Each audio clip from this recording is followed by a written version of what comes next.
The Whispering Woods. It was supposed to be an ordinary camping trip. Four friends Liam, Sarah, Jake, and Olivia set up camp deep in Blackwood Forest, an area infamous for its unsettling past. Legends spoke of missing hikers, eerie whispers, and shadows that moved when no one was there. But the group brushed off the stories as local folklore, eager for a weekend away from the city. As night fell, they gathered around the crackling fire, roasting marshmallows and exchanging ghost stories. The dense woods stretched into darkness beyond their small clearing, the rustling of leaves blending with the distant calls of owls. Then, the whispers began. Soft. Indistinct. Like hushed voices carried by the wind. Jake, always the skeptic, laughed. "It's just the trees," he said. But the others weren't so sure. Olivia swore she heard her own name. Liam, turning pale, pointed toward the tree line. A tall, shadowy figure stood between the trees, motionless. No eyes. No face. Just an empty, looming presence. Their flashlights flickered. The fire crackled violently. A low, guttural voice whispered from behind them, "You shouldn't be here." Panic set in. They scrambled to their tents, zipping them shut, clutching their knives and bear spray. But the whispers only grew louder. Closer. Then, a blood-curdling scream shattered the silence. Sarah's tent collapsed. She was gone. The others bolted, running through the dark woods, their breaths ragged, twigs snapping beneath their feet. They ran until they reached the road, until the whispers faded. The search party never found Sarah. Only her tent, slashed open from the inside. And her voice, still whispering through the trees. "Help me." Days turned into weeks, and Sarah was still missing. The authorities searched Blackwood Forest tirelessly, but no trace of her was ever found. No footprints, no signs of struggle, not even a shred of her clothing. Her disappearance was marked as another unexplained case in a forest already haunted by unsolved mysteries. Liam, Olivia, and Jake tried to move on, but the whispers never left them. At night, they heard Sarah's voice, sometimes soft and pleading, sometimes a faint, distorted scream. Olivia had the worst of it. She barely slept, convinced Sarah was trying to reach out. Then, one night, she got a message. Her phone buzzed at 3:07 a.m. an unknown number. Just one text: "I'm still here. Please, come back." Her blood ran cold. It had to be a cruel prank. Sarah's phone had disappeared with her. But when Olivia checked her old voice recordings from the trip, she found something new. The last recording, taken the night before Sarah vanished, had changed. The static was thicker, more distorted. But deep within the white noise, a voice whispered, "Don't let it take me." She played it over and over, her fingers trembling. The voice was Sarah's. But, they had never heard this before. Shaken, Olivia convinced Liam and Jake to return to the woods. "She's still there," she insisted, "we have to bring her back." Reluctantly, they agreed. The forest was different this time. Darker. Silent. Wrong. No birds. No wind. Just the sound of their own footsteps crunching against the dead leaves. They reached the old campsite, the fire pit still cold, the tents untouched since the search team left. Then Olivia heard it. A faint cry, carried on the wind. "Sarah." She ran toward the sound, deeper into the trees, her breath hitching as she called her friend's name. Jake and Liam struggled to keep up, their flashlights casting shaky beams across the gnarled branches. Then they saw it. Sarah stood at the edge of a clearing. Barefoot. Motionless. Eyes wide. She was pale, thinner than before, her clothes torn and dirty. But her expression, it wasn't right. Sarah. Olivia sobbed, running forward. Liam grabbed her arm. Wait. Sarah tilted her head. And smiled. Her lips moved, but her voice, it came from behind them. You shouldn't have come back. Cold breath brushed against Liam's neck. Jake turned, his flashlight catching a glimpse of something tall, with hollow eyes. The light flickered. The whispers grew deafening. Sarah vanished before their eyes. The last thing Olivia remembered before darkness swallowed them was a voice, Sarah's voice, layered with something else, something ancient. Stay with me. Then, screaming. 2 weeks later. Hikers found an abandoned campsite deep in Blackwood Forest. 3 tents. A dead fire. No people. But if you stand there long enough, you'll hear whispers. And if you listen closely, they call your name. The story of Blackwood Forest faded into another local legend. 3 more campers gone: Liam, Olivia, and Jake, their names joining the long list of disappearances. Search teams combed through the woods, but nothing was found. No footprints. No struggle. Just their empty campsite, perfectly preserved, as if waiting for them to return. And then, the whispers started spreading. People in the nearby town, those who had never even stepped foot into the forest, began hearing voices at night. The sound of Olivia sobbing, Jake screaming, Liam pleading. Some reported seeing shadows moving in their homes, flickering at the edge of their vision. And at exactly 3:07 a.m., every night, a single text message appeared on random phones in town. I'm still here. Please, come back. 1 year later. Daniel Foster, a journalist obsessed with the disappearances, had spent months studying the forest's history. He had mapped out every missing person case dating back nearly a century. The pattern was chilling. Every 7 years, the forest claimed a group. Always in the same area. Always at night. Always without a trace. And now, Daniel had a plan. He would go in alone. No cameras. No lights. Just him, a voice recorder, and a notebook. If something was hiding in the woods, he was going to find it. 11:45 p.m., Blackwood Forest. Daniel walked deep into the woods, stopping at the exact spot where Liam, Olivia, and Jake had disappeared. That a fire pit was still there, though covered in moss, as if the earth itself was reclaiming the site. He turned on his voice recorder. February 19, 2026. I am standing in the center of the Whispering Woods. If something is here, I invite you to speak. Silence. Then a rustling sound.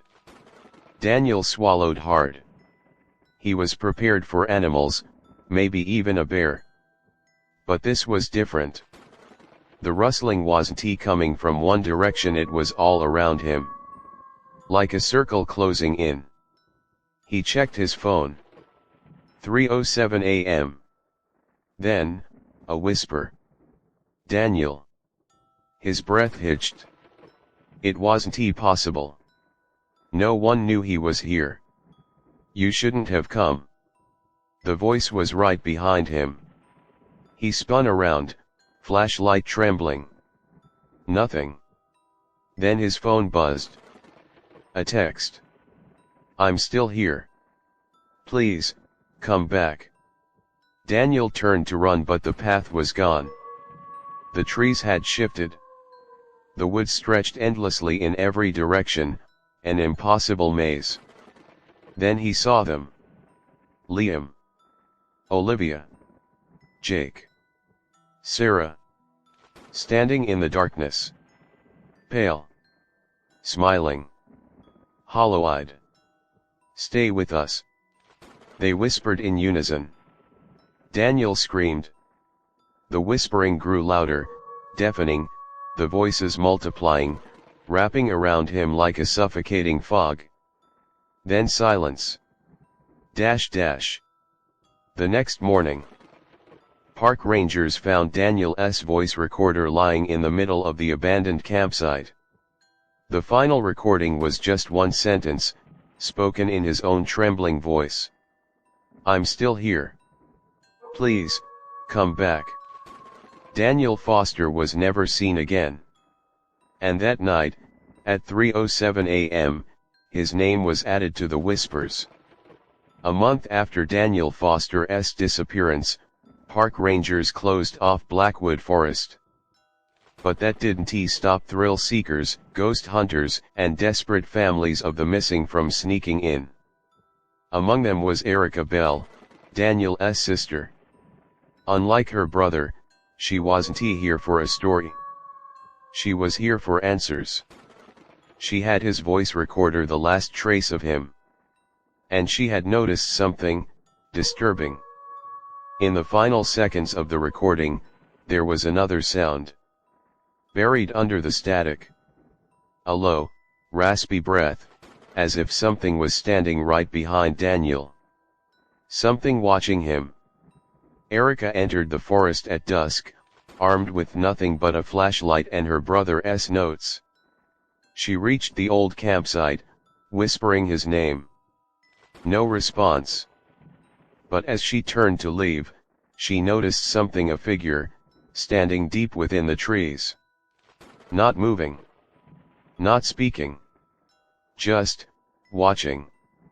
She bolted. But when she reached her car, her phone buzzed. "I'm still here. Please, come back." The number was Daniel's. Determined to uncover the truth, Erica returned the next night, this time with a friend, Kyle Harris, a survivalist who had spent years exploring haunted locations. Following an old, forgotten trail, they stumbled upon something shocking: a cabin. It wasn't on any map. No one had ever reported seeing it before, but the wood looked ancient, as if it had been standing for centuries. The door was slightly open. Inside, the air was thick with dust and decay. Old photographs covered the walls, black and white images of people. All of them with hollow, black eyes. Then Kyle found something worse. A mirror. But instead of reflecting their image, it showed Liam, Olivia, Jake, Sarah, and Daniel. Standing behind them. Whispering. The moment Erica and Kyle turned away from the mirror, the cabin was gone. They were standing in the middle of the woods, as if it had never existed. Worse, their flashlights died simultaneously. Then the whispers returned. But this time, it wasn't random. It was a chant. "Join us! Join us! Join us!" Erica grabbed Kyle's hand and ran. But no matter how far they went, they always ended up back at the same spot where the cabin had been. Trapped. Something wasn't letting them leave. Then Kyle screamed. A cold hand had grabbed his wrist from the shadows. Erica turned to see a pale, faceless figure pulling him backward into the trees. He was gone before she could react. She was alone.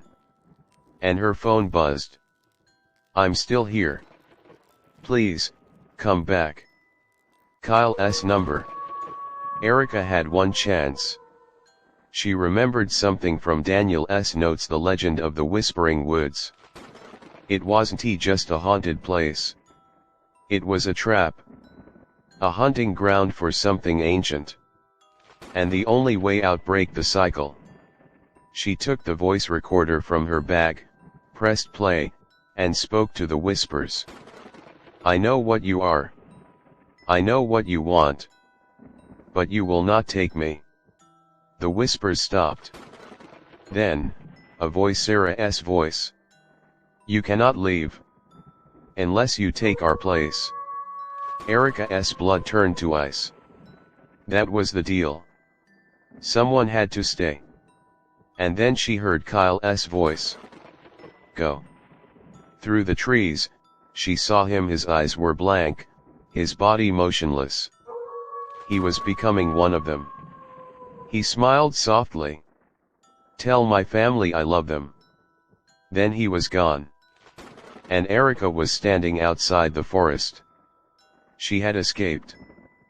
But Kyle was now one of the whispers. Erica never spoke of what happened in Blackwood Forest. She left town, hoping to forget. But the forest didn't forget her. 2 years later, at exactly 3:07 a.m., her phone buzzed. A message. I'm still here. Please, come back. Kyle's number. Shaking, she turned her phone off, but the whispers had already begun. In her room. Outside her window. Inside her mind. She knew what it meant. The forest wasn't done with her. And this time, there would be no escape. The next morning, Erica was gone. No signs of struggle. No forced entry. Just her empty bed and her phone lying on the floor. The last thing she had typed, I'm still here. Please, come back. And if you ever walk near Blackwood Forest at night, you might hear her voice among the whispers. Calling your name. Waiting for you to answer. The end. Years passed, and Blackwood Forest became a forbidden place.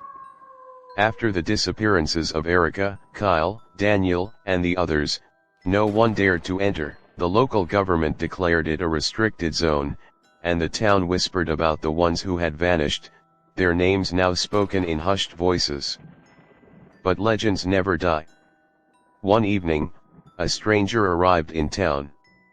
A man in his mid-40s, dressed in dark clothes, carrying nothing but a worn-out notebook and a voice recorder. His name was Dr. Malcolm Graves, a paranormal investigator who had spent decades studying unexplained disappearances. He had come to end the curse.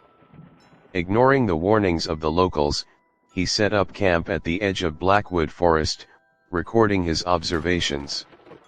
The stories speak of voices, of people who vanish without a trace. But I believe this is more than just a haunting. This place is a trap, a feeding ground for something old, something that thrives on fear. That night, at exactly 3:07 a.m., Malcolm heard it. A soft, familiar whisper. Help me. His heart pounded. It was Erica's voice. He grabbed his flashlight and followed the sound into the woods. The deeper he went, the colder it became. The air grew heavy, thick with an unnatural stillness. Then, he saw the cabin. The same cabin Erica had described in her last notes. Its door stood open, beckoning him inside. Slowly, he stepped in. The air was damp, the wooden walls covered in old photographs, faces of the missing, their eyes hollow and black. His fingers trembled as he lifted his voice recorder. If anyone can hear me, I am standing in the cabin of Blackwood Forest. The missing, they are here. The door slammed shut. Darkness swallowed him. His voice recorder clattered to the floor, still recording. The next morning, a park ranger found it just outside the forest, its battery drained. The last thing Malcolm had recorded, a single, breathless whisper. I'm still here. Please, come back. Malcolm Graves was never seen again. But the whispers, they still call out. and if you listen closely at 3:07 a.m., wherever you are, you might hear your own name. Waiting. The town tried to forget about Dr. Malcolm Graves, just as they had forgotten Erica, Kyle, Daniel, and the rest. But the whispers never stopped. And then, the forest changed. A storm tore through Blackwood Forest, uprooting trees, and breaking apart the town's power lines. The next morning, the townspeople noticed something horrifying. The forest had expanded. Where there was once a clear boundary, thick blackened trees now stretched further closer to town. The local authorities panicked, but what truly sent a chill through the town was what lay at the center of the expansion. The cabin. It now stood at the edge of the town, as if it had moved on its own. Nobody dared to enter. But that night, people began disappearing. One by one, they vanished from their homes, doors left wide open, shoes left behind, no signs of struggle. And every phone in town buzzed at the same time. "I'm still here. Please, come back."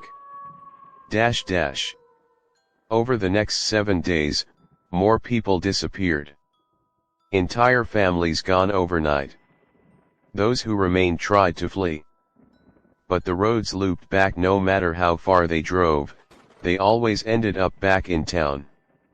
Then, on the 7th night, the whispers rose. The remaining townsfolk heard their loved ones calling from the darkness. Some covered their ears, some hid, but others answered.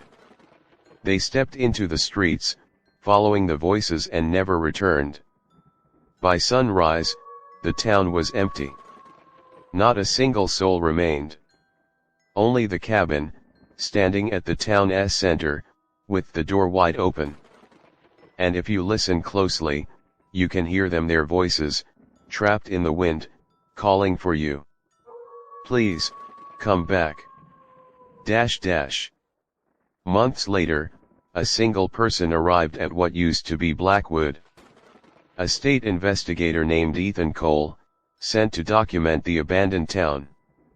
He found the streets untouched, cars still parked, meals still set on tables, doors unlocked. It was as if everyone had simply walked away. He set up camp in the town's old police station, reviewing the last recorded calls and security footage. And what he saw made no sense. At 3:07 a.m., the entire town had stepped outside simultaneously, staring into the darkness. Then, one by one, they vanished into thin air. No struggle. No sound. Just gone. That night, Ethan stayed awake, listening. He wasn't superstitious, but something about the silence of the town made his skin crawl. Then his radio crackled. A voice, faint, broken, but unmistakable. "Ethan, help us." His blood ran cold. The cabin door creaked open. And for the first time, something stepped out. The whispering woods will never end. The town is gone. The whispers have spread. And now, the messages don't just appear in the forest. They appear on your phone. On your screens. Even as you read this, you feel it, don't you? Something watching. Something waiting. And if you ever hear a whisper at 3:07 a.m., whatever you do, don't answer. The disappearance of the town of Blackwood sent shockwaves through the outside world. Entire search teams, paranormal investigators, and news reporters flooded the abandoned town, trying to piece together the unthinkable mystery. But they found nothing. No bodies. No footprints. No sign of struggle. Only the cabin, its door still wide open, as if inviting them in. The news called it the Blackwood vanishing. Scientists dismissed it as mass hysteria. The government sealed off the town, labeling it a biohazard zone, forbidding entry. But the whispers never stopped. 6 months later, late at night, an anonymous radio signal interrupted broadcasts across multiple states. A looped, distorted voice played over and over, "I'm still here. Please, come back." The government denied any involvement. Cybersecurity teams scrambled to locate the source, but the signal was untraceable. And then, the first case of the awakening happened. People, those who had listened to the broadcast, vanished. Not just in Blackwood. Not just near the forest. Everywhere. Los Angeles. New York. London. Tokyo. They received the message on their phones, whispered from their televisions, echoed from dark corners of their rooms. And then, they were gone. Some left their beds untouched. Others disappeared in front of security cameras 1 second, found standing on empty streets, staring at the sky. Pale, hollow-eyed, silent. Then more. Hundreds. Thousands. They returned in the same clothes they had disappeared in. No memory of where they had been. No pulse. No breath. But still, alive. Their whispers spread through the air, infecting those who heard them. The world soon realized these weren't the same people. They were messengers. For it. The thing that lived in the darkness. The forest. And the more people who listened, the more it grew. The forests began spreading. Not just in Blackwood. In every country, every continent. Ancient forests resurfaced overnight, growing over cities. Skyscrapers collapsed under roots, entire towns were swallowed in days. The whispering wasn't just contained in one place anymore. It was everywhere. The world was becoming the Whispering Woods. And by the time the governments realized it, it was too late. By the year 2030, 90% of humanity had vanished. The remaining survivors lived in hiding, deaf and blindfolded, disconnected from all technology. They had learned the only way to survive was to never listen. Never watch. Never answer. But they knew the truth. The forest wasn't done yet. And soon. It would come for them too. Somewhere deep in the forest, beneath the endless canopy of trees, stands the cabin. Its door still open, waiting. Inside, in a single darkened room, a figure sits alone, motionless, smiling, whispering. A radio plays softly beside them, looping the same message over and over, "I'm still here. Please, come back." The figure slowly turns, staring at you through the darkness. And for the first time, you hear the whisper inside your own mind. Calling. Waiting.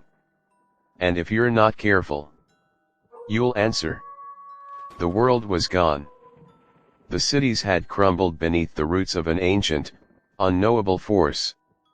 The last remnants of humanity had either vanished into the void or become part of the whispers. Yet, in the ruins of the old world, a few survivors remained. Scattered. Hiding. Deaf to the whispers, blind to the signs. One of them was Alex Carter, a former scientist who had spent years studying the anomaly before civilization collapsed. He wasn't just running from the whispers.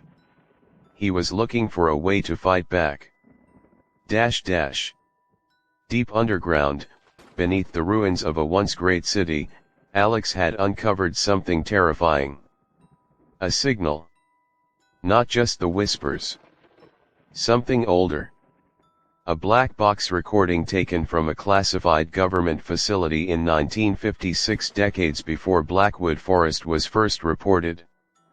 The audio was distorted, nearly destroyed, but Alex had salvaged one chilling phrase: "The forest is not alive." It is awake.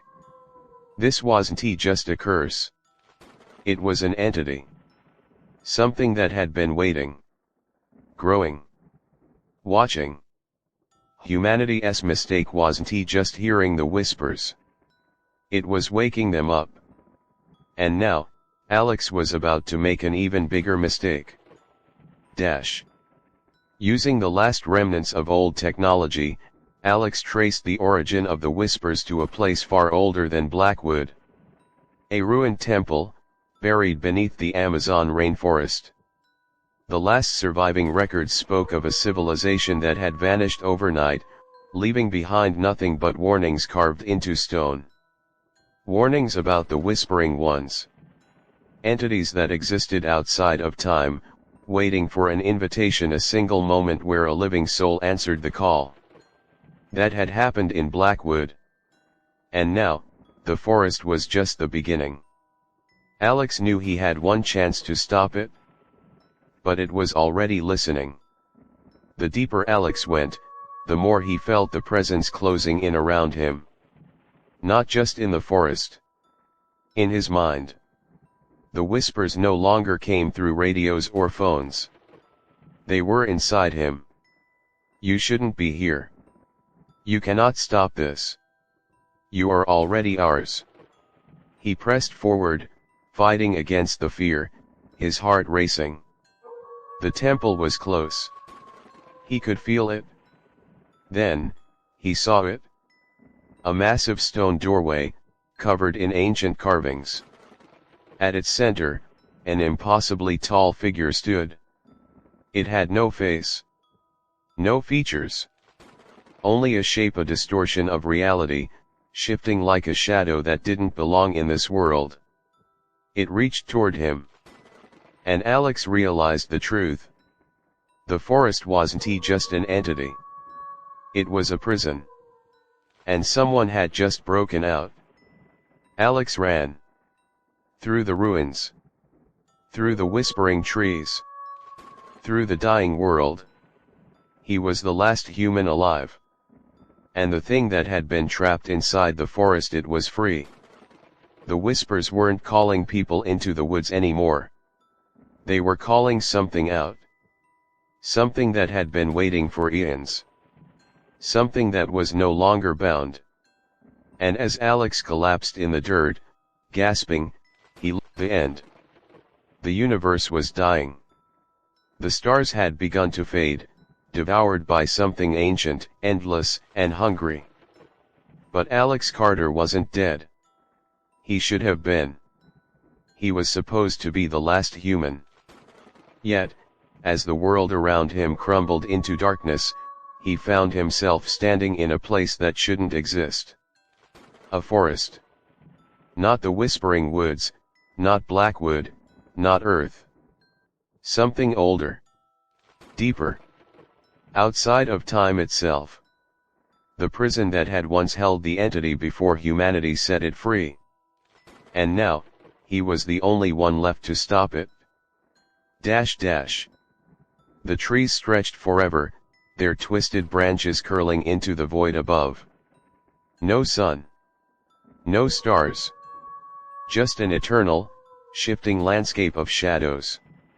The whispers were gone. But something worse had replaced them.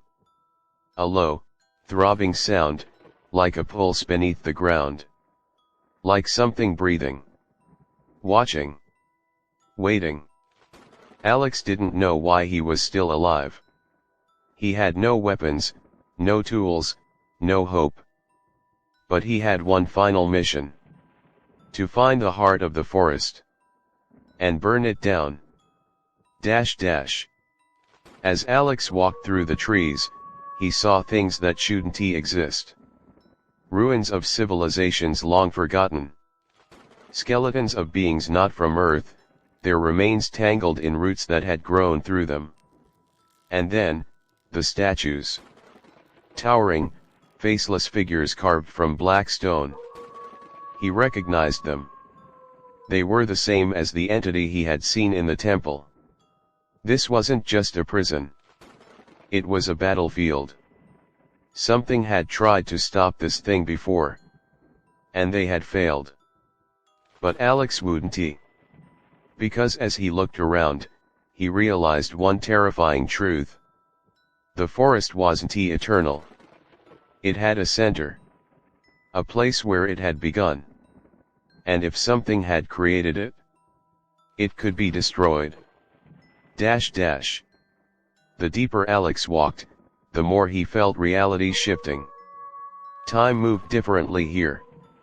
His footsteps echoed backward and forward. He saw glimpses of himself, moments in time where he was already walking ahead, or had never arrived at all. He was reaching the core. The place where the first whisper had ever been spoken. And there, in the center of it all, a tree. Not like the others. Not twisted. Not dead. A massive, pulsing, living thing, its bark etched with symbols that burned like fire. The source. The moment Alex laid his hands on it, the whispers returned. You cannot destroy what is eternal. You will join us. You are already one of us.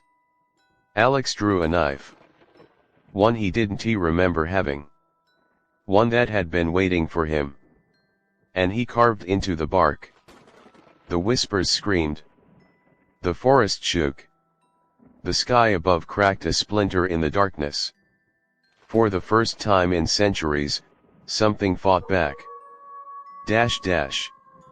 Alex's hands bled as he cut deeper, slicing through the roots of the ancient entity. It screamed, its form shifting between the shapes of everyone it had ever taken. Daniel. Olivia. Kyle. Erica. The entire town of Blackwood. All the voices of the lost, crying out. And then they stopped. The forest began to burn, flames erupted from the tree, spreading outward in a wave of white-hot fire. Alex didn't run. He had come here to end this. As the flames reached him, he heard the last whisper. Not of something hunting him. Not of something watching him. But of something dying. Thank you. And then. Silence. The forest was gone. The stars returned. The earth was still there. And in the ruins of Blackwood, a single voice recorder sat untouched. It crackled to life one last time. A voice, Alex's voice. I'm still here. Then nothing. No more whispers. No more forest. Only the silence of a world finally free. But if you listen closely, in the deepest parts of the night, you might still hear it. Not a whisper. Not a call. But a warning. Never answer. The whispering woods were gone. The sky was whole again. The stars burned bright. The world had returned to silence. But silence doesn't mean safety. In the wake of the forest's destruction, the world felt wrong. Something was missing. And somewhere, deep beneath the earth, something stirred. Months passed. The world tried to rebuild, though most people didn't remember what had happened. Blackwood was still an abandoned town, but it no longer felt haunted. The last survivors, the ones who had ignored the whispers, the ones who had stayed hidden, began to return. At first, everything seemed normal. Until they started seeing the gaps. People who should have been there gone, erased from history. Buildings missing, replaced by things that had never been there before. The timeline had shifted. Reality had been rewritten. Alex Carter had won the battle. But he had broken something in the process. Deep within the ruins of Blackwood, a scientist named Dr. Evelyn Hart was leading an expedition to uncover what really happened. She was one of the last to hear the whispers before the end. She had studied Alex Carter's work. and she had found his final notes, ones that no one had ever seen before. The ones that shouldn't exist. Scrawled in rushed, frantic handwriting, it read, "The forest was never the real threat. It was just a doorway. I closed it, but I heard something.